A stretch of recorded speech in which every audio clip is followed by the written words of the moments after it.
Olá, bem-vindos à Igreja no Mundo, o programa da Fundação AIS, ajuda à Igreja que sofre aqui na sua televisão. Eu sou o Paulo Aido e é sempre um privilégio saber que posso contar com a sua companhia aí desse lado durante os próximos 50 minutos. Comigo está a Catarina Martins de Betancourt, a diretora da Fundação AIS em Portugal, que nos vai comentar os principais temas que estão a marcar a atualidade. Olá, Catarina. Olá, Paulo, e olá também aos nossos telespectadores.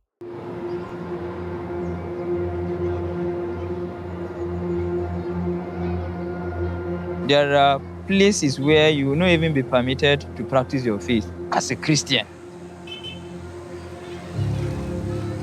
A lot of people have been kidnapped simply because of their faith. Este homem que acabamos de escutar chama-se John Mandiang Dalu, é agricultor católico e é pai. Vive na Nigéria e vive aflito. O rapto de cristãos, de padres, seminaristas, de leigos é cada vez mais comum. Tem sido mesmo assustador. Ainda agora, no dia 10 de julho, um seminário foi atacado por homens armados. O que se passa neste país de África, toda esta violência contra a Igreja, vai ser um dos temas para desenvolver no programa de hoje, mas para já vamos até à Terra Santa e à Síria para dar conta de dois episódios de gravidade e que ocorreram com as respectivas comunidades cristãs. E vamos começar pela Terra Santa.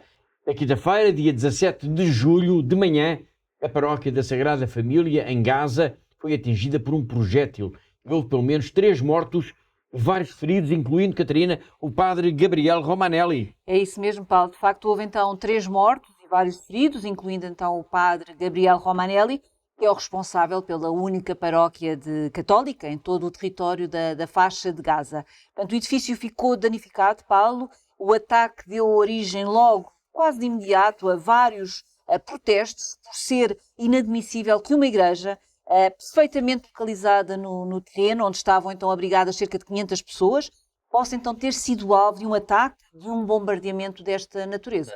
Uma das primeiras reações foi do Santo Padre, que num telegrama enviado precisamente para Gaza, fez saber que a notícia do ataque o deixou profundamente triste. Exatamente, Paulo. E essa foi mesmo a expressão que o Santo Padre usou, portanto, ao saber então do ataque à paróquia da Sagrada Família em Gaza.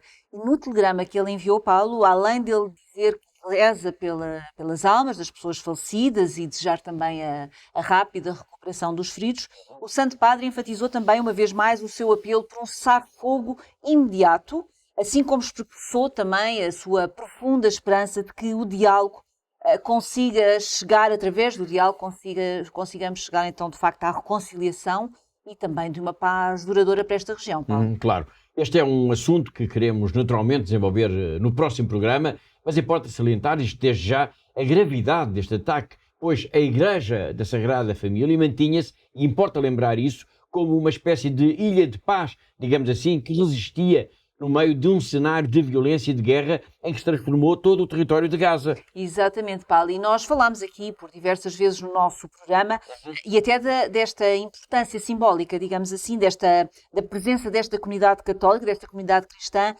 que se refugiou então na paróquia da Sagrada Família em Gaza como uma ilha, como o Paulo acabou de dizer, portanto a tal ilha de paz no meio do caos que é a guerra na faixa de Gaza.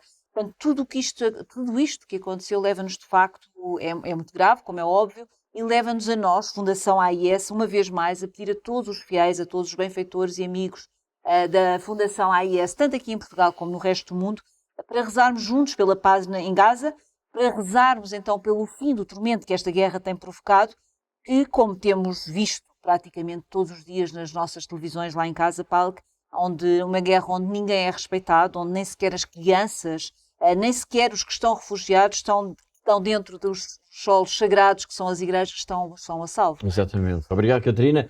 De facto, como eu disse há pouco, este vai ser um tema que queremos desenvolver na próxima semana, mas para já vamos escutar um breve trecho, que é menos de 1 minuto, da última mensagem que o padre Gabriel Romanelli nos enviou antes do ataque à paróquia. Foi, portanto, na manhã de quarta-feira, dia 16, que ele gravou esta mensagem. Menos de 24 horas depois, ele próprio acabaria ferido pelo bombardeamento israelita à igreja, à paróquia, onde está a viver com a comunidade cristã.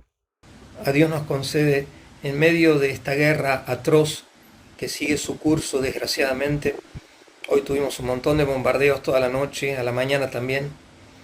De hecho, ahora entré un poquito en la capilla nuestra para aprovechar a que tenemos internet también para mandar este video, pero un olor a pólvora, digo, en el medio de tanto caos, tanta maldad de la guerra, Dios nos concede respirar aires de eternidad con esse milagro de la mañana.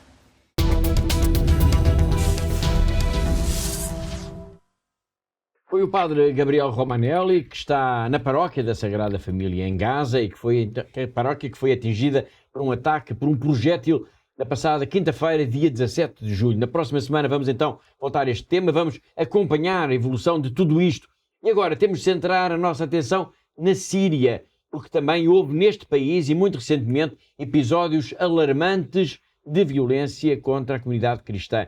Nós estamos também a reunir informação, também queremos desenvolver este tema na próxima semana, mas para já, Catarina, os dados disponíveis apontam para, de facto, para ataques muito graves na região de Suaída. Exatamente, Paulo. Na região de Suaída, onde na aldeia de Al-Sura, a igreja greco-melquita de São Miguel foi então atacada, foi incendiada por assaltantes desconhecidos.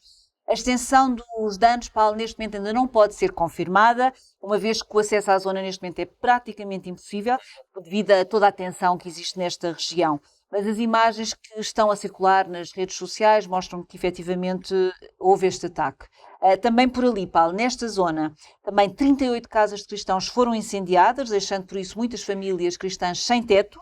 Em consequência disso, cerca de 70 pessoas, Paulo, tiveram que encontrar um refúgio, não é? No salão da igreja em Saba, onde estão agora e, como se deve imaginar, em condições muito precárias. Exatamente. Bom, nós estamos então a falar da Síria, estamos a falar de uma nova vaga de ataques, de violência contra a comunidade cristã, e importa não esquecer que houve há precisamente um mês, foi no dia 22 de junho, um gravíssimo atentado terrorista numa igreja, desta vez em Damasco. Exatamente, Paulo. Foi a igreja de Santo Elias, que fica então situado no bairro cristão de Dueila, na cidade de Damasco, portanto a capital da Síria. Portanto, foi um atentado, Paulo, suicida, que causou cerca de 80 vítimas, entre mortos e feridos, e voltou, de facto, a relançar esta questão de violência contra a comunidade cristã, depois então da queda do regime de Bashar al-Assad, que aconteceu em dezembro do ano passado, Paulo. Exatamente. Bom, como eu disse, nós estamos a procurar reunir mais informação, mais dados sobre estes ataques que ocorreram agora na Síria,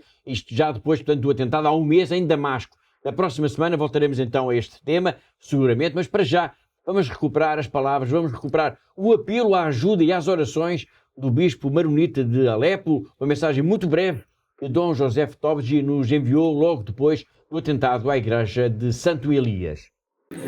Cari fratelli di Aiuto alla Chiesa che Soffre, a tutti i benefattori, prima di tutto vorrei ringraziarvi per tutto il sostegno che state facendo per noi in Siria, tutti i cristiani vi ringraziano e poi chiediamo le vostre preghiere perché sapete che la situazione ancora non è stabile e c'è un pericolo, avete saputo, dell'attentato che è stato fatto a Damasco, quindi adesso i nostri cristiani ma anche la popolazione non è che sta tranquilla, quindi ecco le vostre preghiere sempre sono benefiche per noi, oltre il sostegno di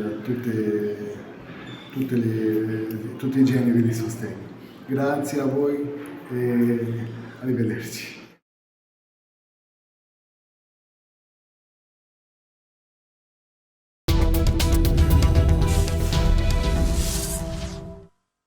E dos atentados e dos ataques que estão a acontecer na Síria e que estão a colocar uma vez mais a comunidade cristã em sobressalto, vamos agora até à Bósnia-Herzegovina para assinalar um massacre ocorrido há 30 anos em Srebrenica. O massacre de, Catarina, pelo menos 8.372 homens. Sim, Paulo, foi já há 30 anos, então, uma data que se assinalou a 11 de julho de 1995 e, como o Paulo acabou de dizer, causou pelo menos 8.372 homens assassinados pelas tropas, então, do general sérvio bósnio Ratko Mladic, no enclave muçulmano de Srebrenica, na Bósnia. Exatamente, Catarina, o que é que então aconteceu há 30 anos?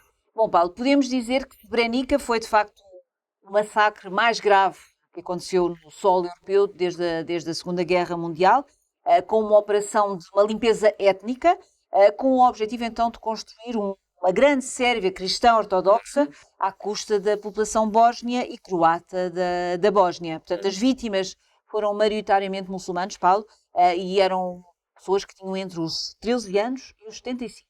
Muito bem, entre os 13 e os 75 anos. E importa lembrar também que o Tribunal Penal Internacional condenou 7 dos seus autores por genocídio. No entanto, esta não é, podemos dizer assim, uma história que esteja já encerrada. É verdade, Paulo, porque este episódio continua de facto a dividir esta região, com os sérvios a considerarem que foi um crime terrível que foi cometido, enquanto que, por outro lado, temos os bósnios que exigem a justiça para todos aqueles que tiveram a vida, claro. Muito bem. Isto manda aqui uma questão. E para a Igreja Católica? Eu pergunto isto porque o padre Drazen Costura, que é o porta-voz da Arquidiocese de Sarajevo, ele disse à Fundação AIS, aliás, deixo aqui já esta nota, a notícia com as suas declarações está disponível no site da Fundação AIS, portanto convido todos a irem ao site da Fundação AIS para lerem estas declarações. O padre dizia que este massacre deve fazer-nos lembrar que o mal pode ser mesmo muito poderoso. Sim, Paulo, ele diz isso mesmo nessa mensagem. Portanto, ele diz que o mal pode ser terrível, pode ser poderoso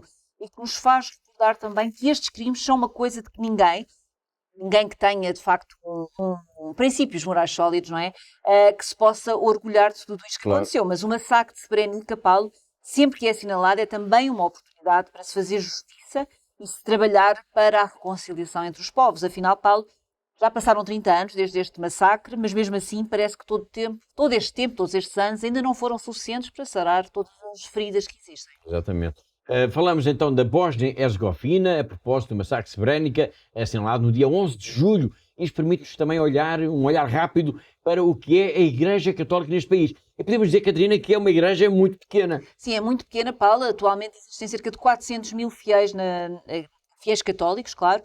Aproximadamente metade daqueles do que existiam em 1995. Portanto, muitos abandonaram o país. Muitos abandonaram, portanto, tem havido um grande abandono de fiéis, de saída de pessoas, mas apesar disso, Paulo, há um sinal de esperança que são, neste momento, há 14 jovens em formação no seminário arquidiocesano de Sarajevo, que de facto é uma bênção e é também um sinal de esperança para toda a comunidade cristã e também para o país, claro. Exatamente. Um seminário que, importa também sublinhá-lo, é apoiado pela Fundação AIS. Bom, vamos agora ao encontro de Gabriel. No meio de todos estes receios e incertezas de que estivemos aqui a falar, há quem esteja decidido a dar a sua vida ao serviço dos outros. É o caso deste jovem que é seminarista e que acredita no papel que a Igreja Católica pode desempenhar na união deste país, a Bósnia e Herzegovina, onde tantas memórias dolorosas ainda estão presentes em tantos e tantos rostos.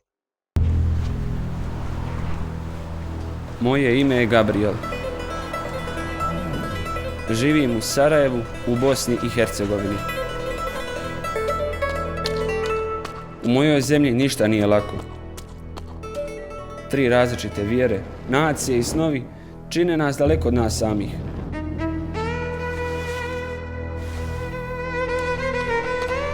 Bojimo se da će ova podjela donijeti još jedno krvoproliće.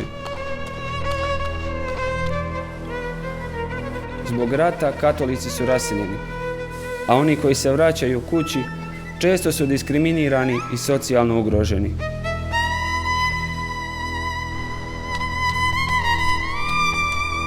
U nekom trenutku svog života shvatio sam da sam jedan od onih koji će donijeti Kristovu nadu svom narodu.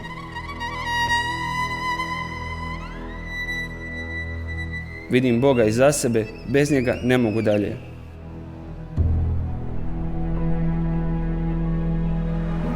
Katolička crkva je ta koja je uložila sve napore da ujedini Bosnu i Hercegovinu.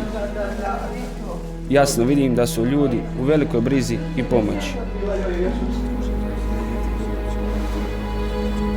Kao budući svećenik, želio bih ljudima donijeti mir i pomirenje iz Evanđelja. Sve što želimo je širiti Isusovu poruku dok god možemo.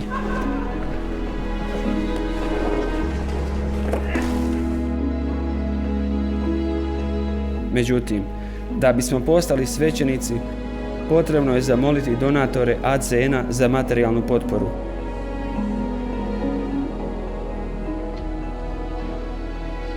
Bez vas nećemo moći nastaviti svoj put k svećeničkom zvanju.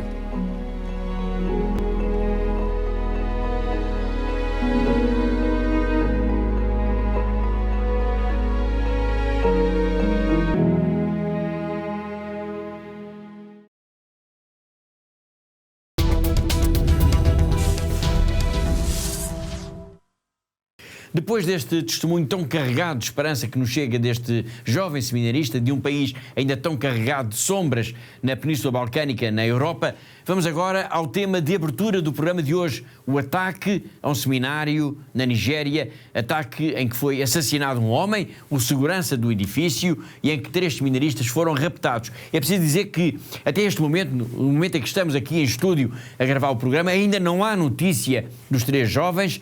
Bom, mas vamos então aos acontecimentos em si. Estamos a falar então de um ataque ocorrido na Diocese de Auchi no dia 10 de julho. Exatamente, Paulo, e foi de facto um ataque muito violento, em que vários homens armados entraram literalmente aos tiros no edifício, portanto nessa quinta-feira, nesse dia 10 de julho, nas instalações então do Seminário Menor da Imaculada Conceição em Iviaro, na Diocese de Auchi. Portanto, invadiram o edifício e mataram o segurança. Exatamente, Paulo, mataram o segurança do edifício, o Sr. Christopher, Exato. Enquanto no meio daquela confusão que se gerou, como é óbvio, raptaram então 3 seminaristas com idades entre os 14 e os 17 anos, levando-os para as matas que existem ali naquela região. E o que aconteceu aos outros estudantes, aos outros jovens? Bom, Paulo, felizmente ficaram ilesos, foram logo realojados, portanto foram colocados de uma forma temporária num local seguro, enquanto que as autoridades estão a reforçar a segurança nesta zona onde está situado o seminário. Muito bem. A Fundação AES manifestou logo que se soube desta notícia, mais profunda solidariedade para com todos, ou seja, a família do segurança, as famílias de jovens raptados e também para com a própria Diocese. É verdade, Paulo. De facto, a Fundação AES manifestou de imediato a sua solidariedade para com todos, sublinhando que, de facto, este episódio de violência mostra de uma forma trágica como a comunidade cristã tem sofrido tanto ao longo dos últimos anos na Nigéria. E a Fundação AES reafirmou também uma vez mais, Paulo, o seu compromisso neste apoio total à Igreja deste país africano. Muito bem. Obrigado, Catarina. Mal se soube então do assalto, do ataque ao seminário, da morte do segurança e do rapto dos 3 seminaristas, o bispo Dom Gabriel Giancomo Dunia enviava-nos uma brevíssima mensagem gravada com o seu próprio telemóvel e que é também um apelo dramático por ajuda. I'm appealing to everyone to come to our assistance, to pray for us, to make any effort, whatever will help us to curtail the insecurity, material, spiritual, human, that they should come to our assistance. So this is my appeal, because our local effort seem to be overwhelmed. Thank you.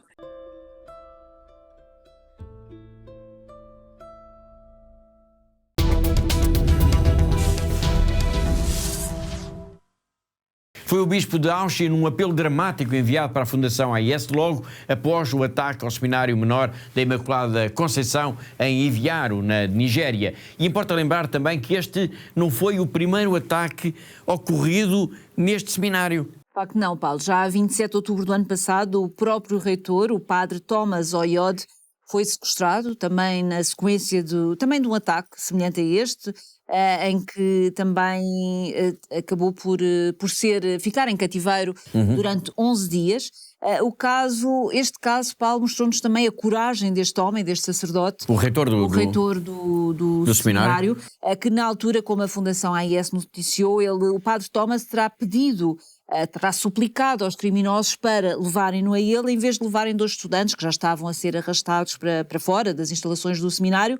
pelos homens armados que também entraram aos tiros naquela altura, tal como agora, Paulo. Exatamente. Bom, e foi precisamente para evitar novos incidentes que a Igreja decidiu contratar um segurança que, como dissemos há pouco, foi morto agora neste ataque de que estivemos a comentar e que ocorreu no passado dia 10 de julho. Por tudo isto percebe-se de facto o sentimento de medo de quem é cristão, de quem vive a sua fé de forma autêntica na Nigéria. O número de pessoas mortas, de padres sequestrados, de atentados, de violência é imenso, é assustador. Mas mesmo assim, há quem não tenha medo, há quem arrisque tudo em nome de Deus. É o caso de Alewa Richard Luca. Ele é jovem ainda, é seminarista, está na diocese de Pankshin e sabe já, apesar de ser ainda tão novo, aquilo que ele quer para a sua vida. I am Alewa Richard Luca, a seminarian from the Diocese of Pankshin in Nigeria. People are dying every day. We have families that in a day they eat only once. Hunger has affected their spirituality to the point that praying to God now is a waste of time. You see, that's why I want to serve these people. I want to be someone that will help in bring them back to the church. I was always happy whenever I see a priest. When I look at them in that white cloth, I'll say, wow, these people are like angels. I want to be like them someday.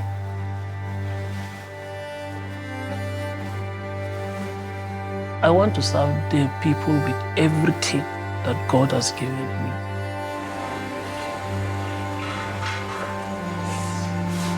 I want to establish a relationship that is solid with God. I want to focus on being a good priest, a priest that will serve God with everything in me.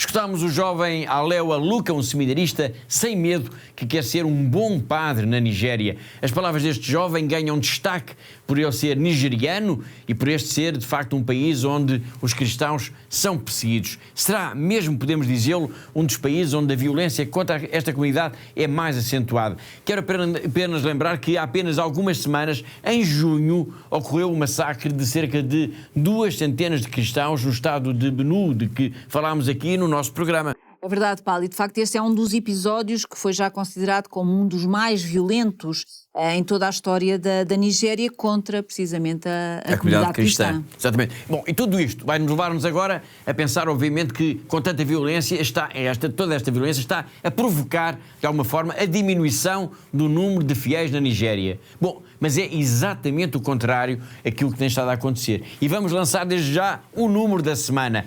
E esta semana o número é 1000. 1000 porquê? Porque foram praticamente 1000 os cristãos que celebraram no dia 4 de junho, na Diocese de Enugu, Catarina, o sacramento do Crisma. É verdade, Paulo, e podemos dizer que de facto foi um momento único. Único. Não é? Que se mostrou de facto esta coragem, a resiliência desta comunidade cristã, neste caso na Diocese de Enugu. Portanto, foi no dia 4 de junho, como o Paulo disse, celebrou-se então o sacramento do Crisma. Praticamente 1000 pessoas, Paulo, entre jovens, adolescentes e também adultos. Foi de facto uma cerimónia absolutamente fantástica e que nos enche a todos também de orgulho, Paulo. É isso mesmo. No início do programa nós escutámos um homem, um agricultor, John Mandiang Dalu. Ele é católico, é pai e vive na Nigéria. E vive também aflito, claro. O rapto dos cristãos, de padres, seminaristas, de leigos é cada vez mais comum. E ele às vezes não sabe bem como lidar com tudo isto. O que lhe vale é a oração do terço. Sempre que o medo lhe bate à porta, ele reza a Nossa Senhora. E talvez este fervor de oração ajude a explicar como num país onde a perseguição religiosa é tão forte, cerca de 1000 pessoas tenham celebrado o sacramento do Crisma no mesmo dia, no mesmo lugar. É de facto fantástico. Vamos então ao encontro de John Mandiang Dalu.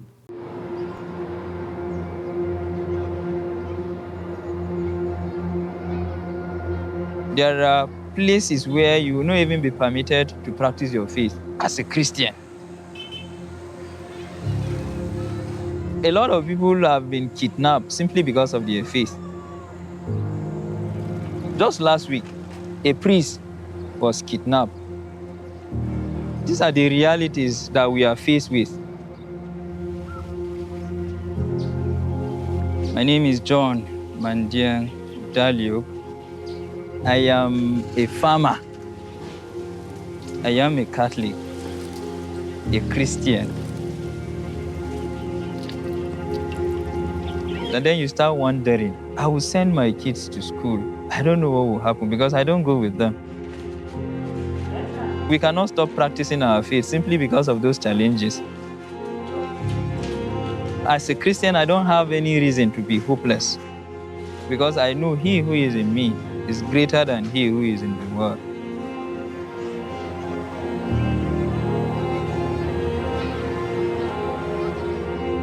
Hope and faith, they walk hand in hand. That prayer that you see is not just the rosary. That rosary works wonders. But whenever I am in need or whenever I find myself in difficult situations, I tell Mother Mary to intercede for me. Whenever I call upon her, the request is answered. Our hope as Christians is the resurrection.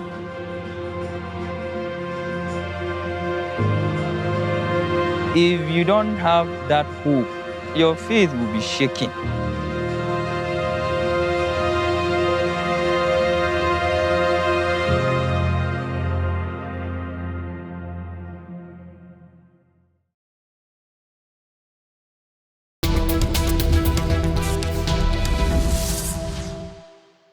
E agora, depois de termos escutado este cristão que reza o terço com fervor na Nigéria, vamos dar um salto até Macau para irmos ao encontro de José Miguel Encarnação, o nosso correspondente nesta diocese da China. Todas as semanas ele traz-nos sempre uma notícia ou conta-nos uma história relevante da vida da Igreja nesta região do globo. O Bispo Dom Stephen Lee presidiu a Eucaristia de encerramento do ano letivo na Universidade de São José. O prelado deslocou-se ao campus da Ilha Verde desta entidade de ensino superior, onde presidiu a Eucaristia participada por uma boa centena de alunos e professores que, ao final da tarde, quiseram com o seu bispo dar graças a Deus por mais um ano letivo que passou de esforço, de dedicação e de muita glória. O pai, o bispo de Macau, disse na sua Eucaristia, aliás, na sua homilia, que a Igreja tem dois vetores, ação de graças e unidade. A ação de graças, explicou o nosso bispo, que tem a ver com um agradecimento a Deus por dar força, neste caso, à família académica, para que no final do ano letivo chegue a bom porto nos seus intentos. E também unidade, pois a unidade de que tanto fala a Igreja, a unidade da Igreja Católica, pois a Igreja é a união dos seus fiéis, e também unidade para com o Bispo de Macau, neste caso, mas também para todos os padres, bispos e cardeais à volta do globo. Não esquecer também que esta é uma mensagem muito subliminar, uma vez que o Papa Bento XVI, assim como o Papa Francisco e agora o Papa Leão XIV, sempre defenderam e irão continuar a defender a união dos fiéis para com os seus clérigos, uma vez que também aqui na China este é um importante ponto nas relações cada vez mais fortes entre o Vaticano, a Santa Sé e a República Popular da China.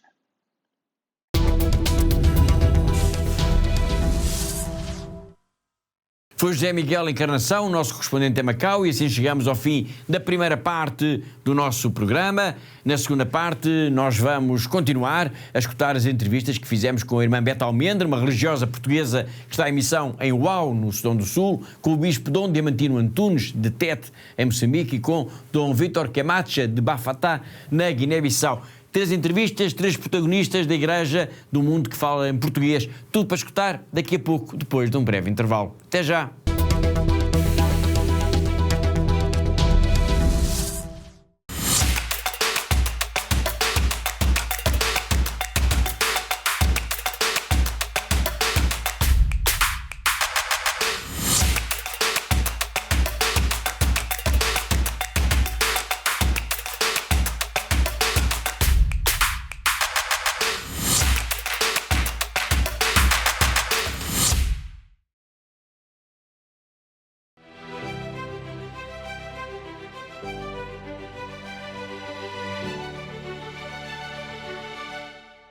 We have very beautiful house because you support us. So thank you very much. Thank you. ACN apoya a sacerdotes en todo el mundo con intenciones de misas que nos ayudan tanto espiritualmente como materialmente, para nuestro propio bien y el bien de nuestras comunidades.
Thank you to all our benefactors. Continúen con esta linda misión de ayudando a la Iglesia en lugares tan sufrientes.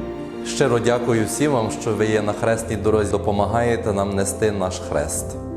We are trying to be Jesus. Through your help and support, we are able to bring the gospel to the people. Thank you so much. May God bless you. You are giving us hope and you are putting a smile in our faces. Thank you so much.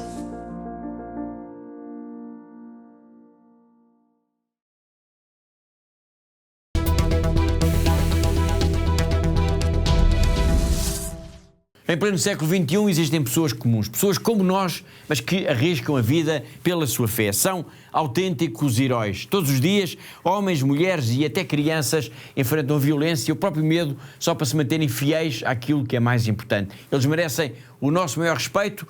A Fundação AIS existe para eles, para todos eles, para cada um deles. Está a tornar-se cada vez mais difícil para os cristãos de todo o mundo praticar e viver a fé. Em muitos lugares, os nossos irmãos e irmãs sofrem pelo seu amor a Cristo. A missão de ajuda à Igreja que sofre é construir uma ponte de amor que permita que a Igreja que sofre e é perseguida testemunhe a sua fé, inspirando aqueles que a ajudam. Hoje, a ajuda à Igreja que sofre, ou AIS, apoiando mais de 5.000 projetos anualmente em mais de 145 países.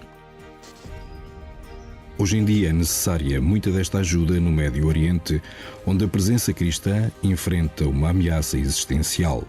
Lá e por todo o mundo, a AIS apoia a construção e a reconstrução de igrejas e onde as comunidades católicas se reúnem para prestar culto, rezar e serem fortalecidas na fé. A AIS apoia anualmente mais de 12.000 religiosas, ajudando-as a viver a sua vocação. A AIS também contribui para aqueles sacerdotes que mantêm viva a fé nas suas comunidades. Todos os anos, a AIS apoia a formação de aproximadamente 13.000 destes futuros padres por todo o mundo. A AIS apoia a tradução, impressão e distribuição de mais de 51 milhões de cópias da Bíblia para crianças em 190 línguas. A AIS recebe pedidos de ajuda não só para livros, mas também para estações católicas de rádio e de televisão. A cruz, o sinal da promessa de Deus, tem guiado o trabalho pastoral da ajuda à Igreja que sofre.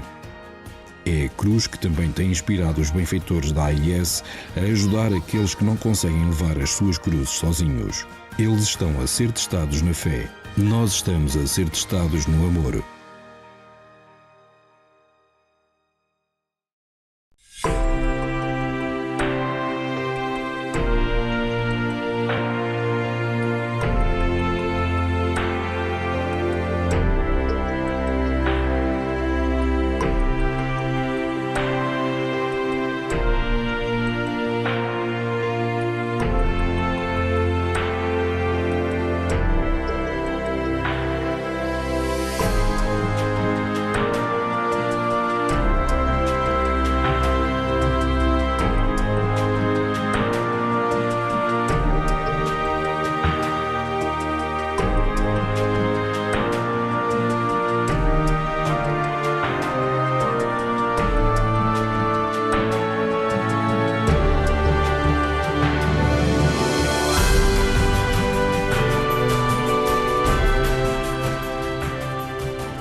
ب 7 نيسان 2014 انقتل أبونا فرانس على إيد الجهاديين قبل ما يطلعوا من حمص بكم يوم. كان هو الراعي الحقيقي اللي ما تخلى عن رعيته.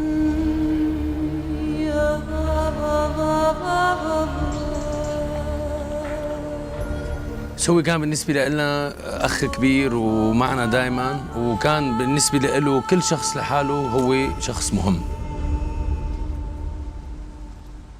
وإلى الأمام. إلى الأمام، الكلمة لساتنا لهلا عم نسمعها كان يقلنا إياها أبونا فرانس. وقت كنت صغير مراهق كنت عايش بمدينة حمص. كان أبونا فرانس ياخذنا مسيرات على جبال وادي النصارى.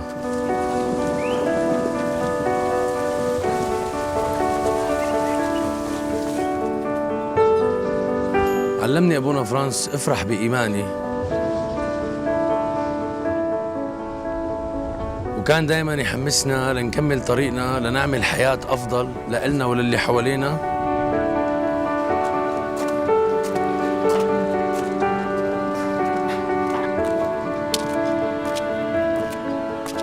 بدون ما نخسر إيماننا.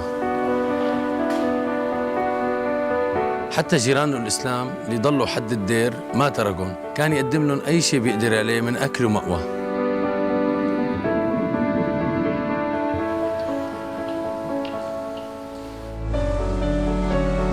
لما بلشت الأزمة بال 2011 اجتني فرصة لسافر برات سوريا، وكنت رح سافر، بس أبونا فرانس ألهمني وضليت وصرت متطوع بخدمة إخواتي السوريين.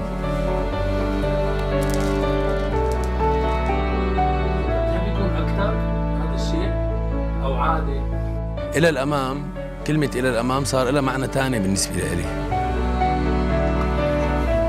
رجاء أبقوا مع المسيحيين بسوريا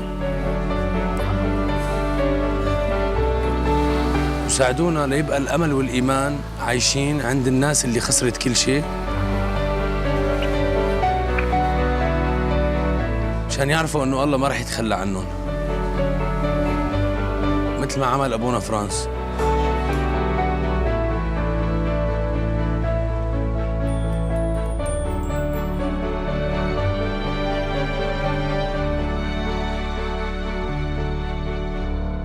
Vamos agora retomar as entrevistas com Dom Diamantino Antunes, bispo de Tete, com Dom Vítor Camacha, bispo de Bafatá, na Guiné-Bissau, e com a irmã Beta Almendra, que está em missão na diocese de Uau, no Sudão do Sul, e que nos estão a acompanhar as entrevistas, claro, desde há 2 semanas. E vamos começar por Moçambique. Dom Diamantino é missionário neste país africano de língua portuguesa há mais de 25 anos. Primeiro como sacerdote, e desde março de 2019 como bispo de Tete. E ao longo de todos estes anos ele tem testemunhado diretamente o alcance, a importância até da ajuda da Fundação AIS, e faz questão, sempre que fala connosco, de o dizer. E nesta entrevista ele voltou a referir-se ao apoio que os benfeitores e amigos da ajuda à Igreja que sofre fazem chegar aos 4 cantos do mundo. E a Diocese de Tete é, claro, um desses lugares.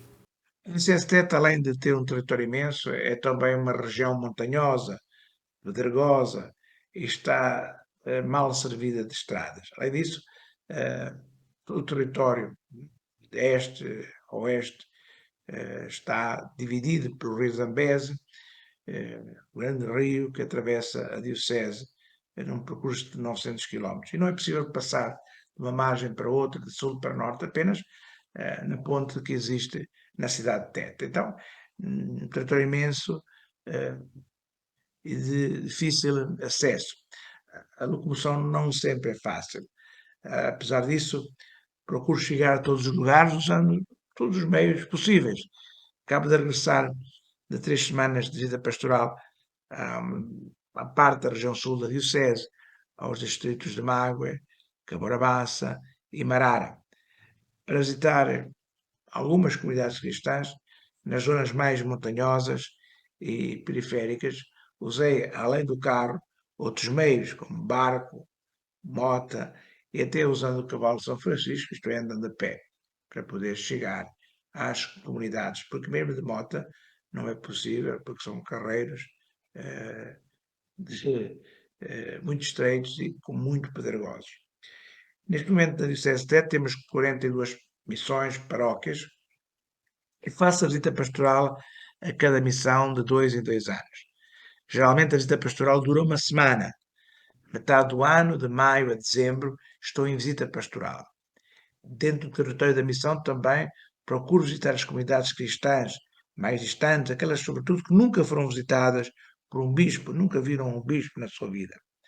O pastor, porque estou convencido de que o pastor, o bispo, deve conhecer as suas ovelhas. E as ovelhas dos fiéis têm o direito sagrado de conhecer o pastor, de conhecer o bispo. E onde está o bispo, está a Diocese. Esta pastoral de proximidade e encontro que procuro realizar, não só indo ao encontro dos católicos, mas também dos não católicos. Não só das pessoas livres, mas também, por exemplo, dos prisioneiros, não, visitando os centros penitenciários, não só os que têm saúde, mas também os doentes, visitando os centros de saúde, os hospitais, visitando também as escolas. E a experiência tem sido positiva e, de facto, está a dar frutos. Dom Diamantino tem tido um papel muito ativo na promoção de diversos casos de canonização de moçambicanos, de pessoas da Igreja vítimas da perseguição religiosa. Estou a falar dos processos de canonização dos catequistas mártires de Guiúa, mas também de 2 padres jesuítas assassinados em Chaputera. Ambos os casos decorreram no contexto da Guerra Civil. Como é que estão esses processos? Um dos processos de beatificação dos mártires de Guiúa, dos mártires de Chaputera, estão na fase romana, na fase final, no dicastério para a causa dos santos. Estamos neste momento mais avançados no trabalho da causa dos mártires de Chaputera, os servos de Deus, Padre João de Deus Canteza e Padre Silvio Alves Moreira, 2 missionários jesuítas, um moçambicano, o Padre João de Deus Canteza, e outro português, o Padre Silvio Alves Moreira, os quais foram mortos por ódio à fé no dia 30 de outubro de 1985. Há precisamente, vai fazer 40 anos, e foram mortos em Chaputera, por isso são chamados mártires de Chaputera, o lugar onde foram mortos, na missão de Lifice, na Angónia, no norte da Diocese de Tete. A Posício, no que diz respeito aos mártires de Chaputera, está já na fase conclusiva. A causa dos catequistas mártires de Guiúa, Luís Amafo e companheiros, está também na fase romana, mas o trabalho do processo não está a avançar tão rápido como desejaríamos, e sobretudo por falta de um postulador que possa levar para frente esse trabalho. São 2 causas muito importantes, expressão e testemunho de uma Igreja Católica moçambicana que é ministerial, missionária, laical e também martirial. Uma Igreja de mártires, testemunhas.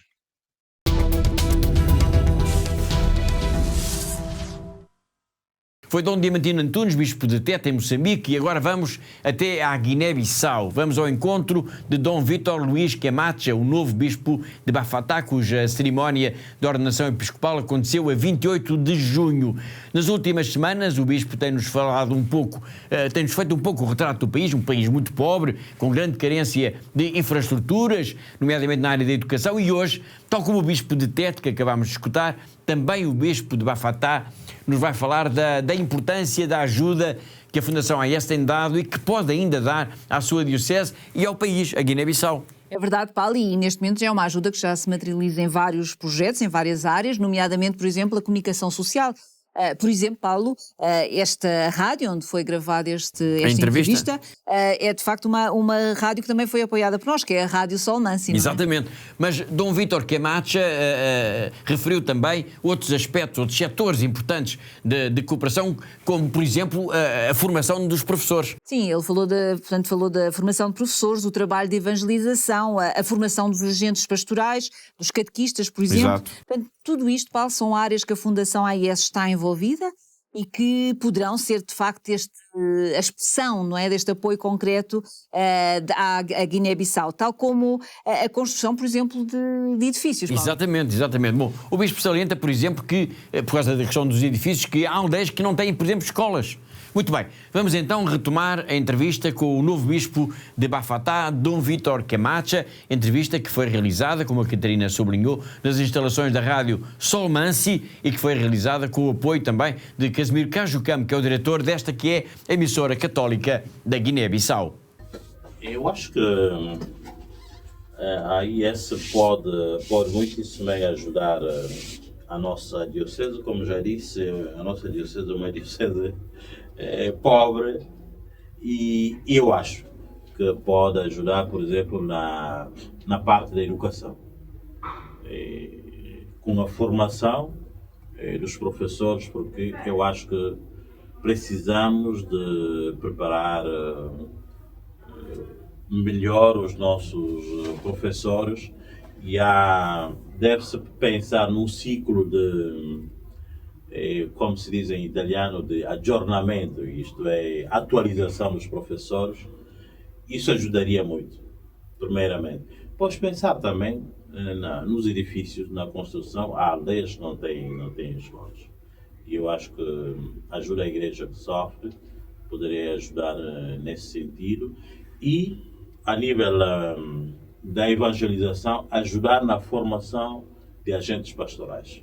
Não só o clero, então, religioso, mas os nossos catequistas, sim, animadores da comunidade, precisam de uma formação. E, nesse sentido, penso que ajuda a igreja que sofre pode ajudar.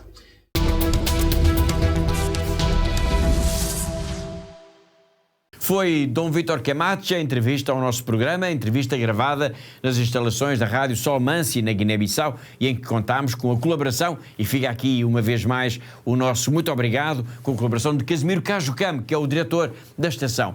Já na reta final do programa de hoje, vamos focar agora a nossa atenção no Sudão do Sul, e vamos retomar também a entrevista com a irmã Beta Almendra, uma comboniana que está na diocese de Uau. E hoje a irmã confessa-nos que às vezes já há momentos tão duros, tão difíceis na sua missão, Catarina, que ela até desata a chorar, por exemplo. Sim, Paulo, a irmã Beta confessa-nos isso mesmo, não é? Que por vezes os dias não correm bem e que por isso é normal chorar, mas que isto, ela também nos diz que isto faz parte de quem vive num país que está numa missão como ela, numa igreja que é um dos lugares mais pobres do mundo, onde há muitas carências e onde, a começar, por exemplo, na alimentação, como dissemos aqui a semana passada, não é? Ou também a ameaça da guerra. Portanto, na semana passada, Paulo, nós dizíamos, a irmã Beta disse-nos que, por exemplo, é comum as pessoas no Sudão do Sul fazerem apenas uma refeição por dia.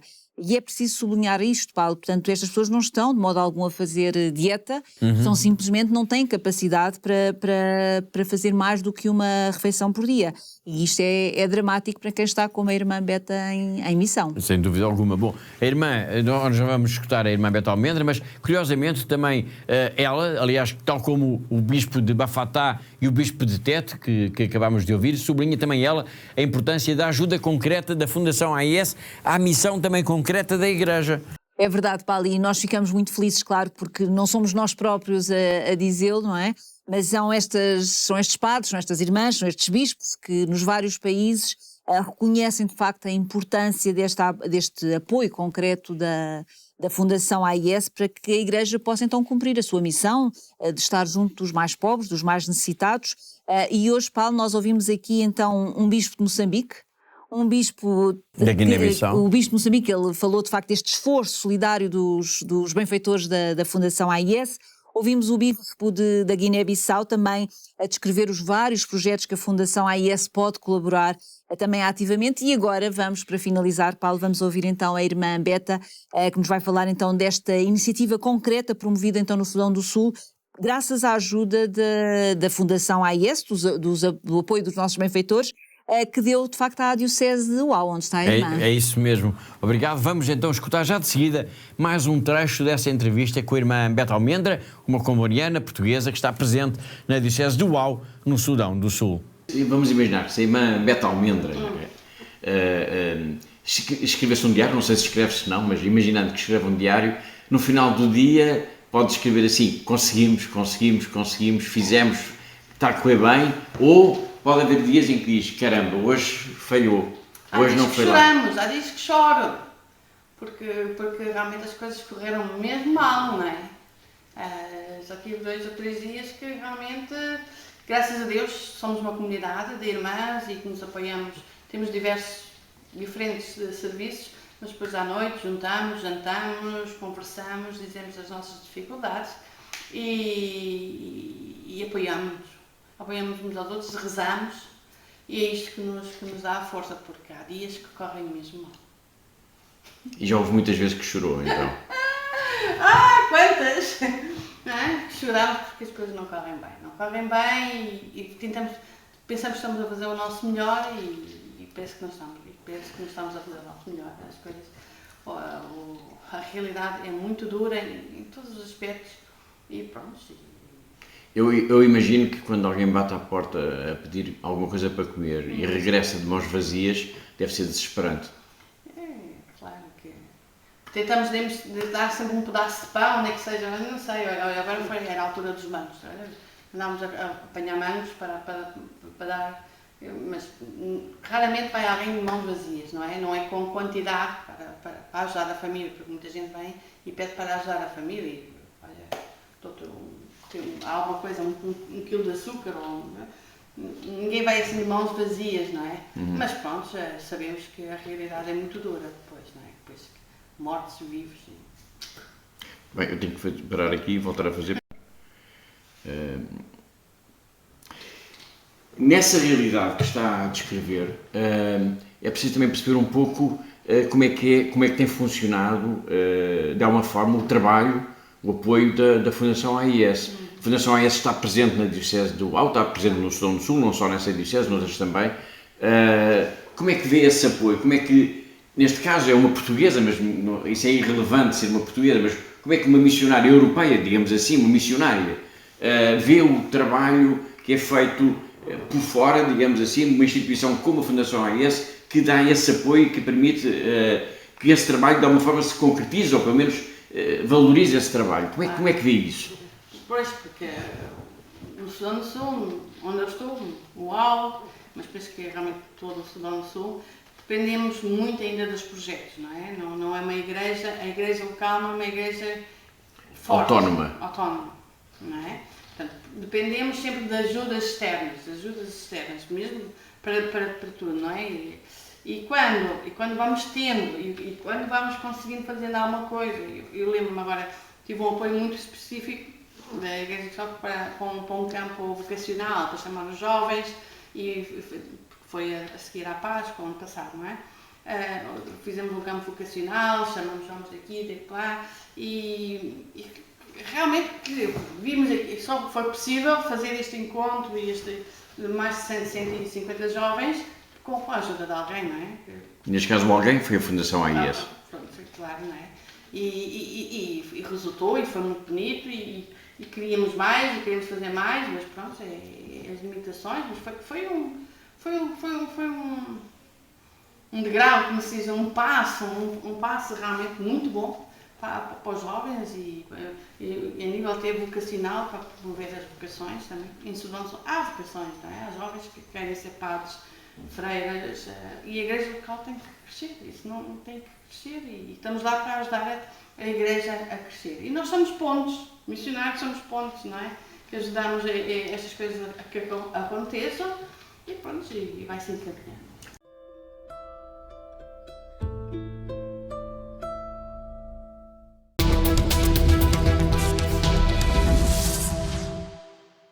Foi a irmã Beta Almendra, uma comboniana portuguesa em missão no Sudão do Sul, uma entrevista que vamos continuar a acompanhar por aqui na próxima semana. E assim chegamos ao fim do programa de hoje. Todas as semanas nós marcamos encontro aqui porque há uma igreja que precisa da nossa ajuda. Lembro que todas as notícias, tudo o que diz respeito à missão, ao trabalho, ao dia-a-dia da Fundação AES, está tudo sempre disponível para leitura, para consulta na nossa página na internet. Agradeço a presença da Catarina Martins de Betancourt, assim como a colaboração de todos aqueles que ajudaram a produzir e a editar este nosso programa. Já sabe, conto consigo aí na próxima semana. Até lá, se Deus quiser.